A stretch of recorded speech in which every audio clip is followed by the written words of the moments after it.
وی د نبی علیہ السلام خوب کی د نلیدو د پاره د ټولو نه غټي دو وجې دي. نبی علیہ السلام خلق وظیفې هم کوي، درود هم وایي د نبی علیہ السلام، خو دو وجې د نبی علیہ السلام خوب کې د نلیدو د پاره مانع دي.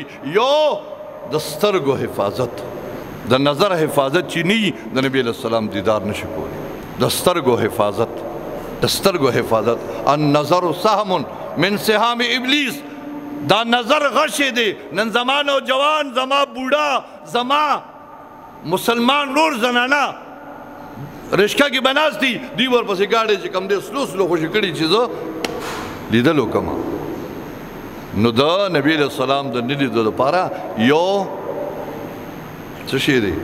د نظر حفاظت نه کولی. او دویم د خپل لباس د پاکۍ خیال نه ساتل، د خپلو کپړو، د خپل بدن د تشو مچازو د ساسکو نه ځان نه ساتل.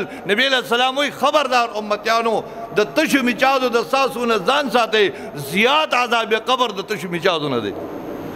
د بخاری حدیث نبی علیہ السلام مقبره باندې تیرېدی، دوه قبرونه نوي قبرونه. نبی علیہ السلام فرمایل انهما يعذبان فی قبورهما، دې دواړو له په خپلو قبرونو کې عذاب ملاویږي. دا دواړه قبرونه په عذاب کې مبتلا دي. خدا سے سلویه ګناه نه ده کړې. یو به د تشو مچازو د ساسکو نه ځان نه ساتلو، او د بل به چغلي کوله. د یو خبره یو ته او د بل خبره بل ته، لکه دا حرامیتوب موږ ټولو کې موجود. خبره اورو بس بیا ډز کېږو چې بل ته رسول نه. د چغلې په وجه د دواړو قبرونو والو ته عذاب ملاویږي. نو یو زما اکثر دا مزدوران دلته کار کوي، راشي د کار په کپړو کې کتابونه وایي د کار په کپړو کې مونږ مکروه دی.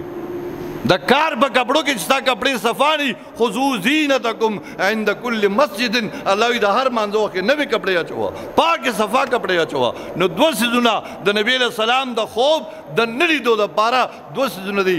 یو د سترګو حفاظت نه کولی، او بل د کپړو د پاکۍ خیال نه ساتل دي.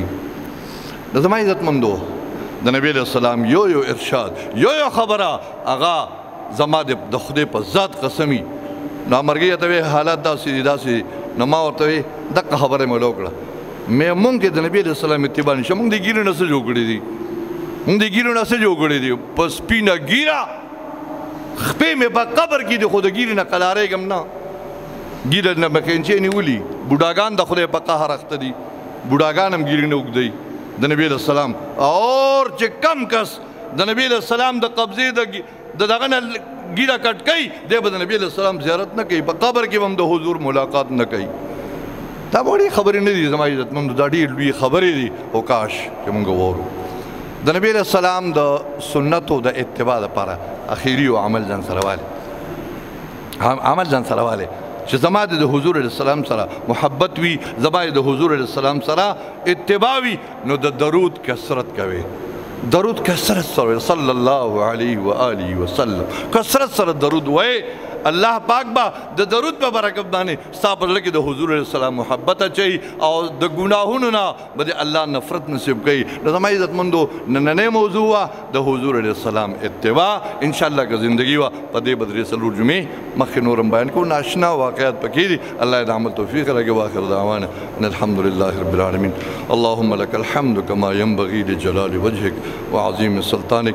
اللهم إنا نستعينك ونستهديك ونستغفرك ونؤمن بك ونتوكل عليك يا حي يا قيوم يا ذا الجلال والإكرام.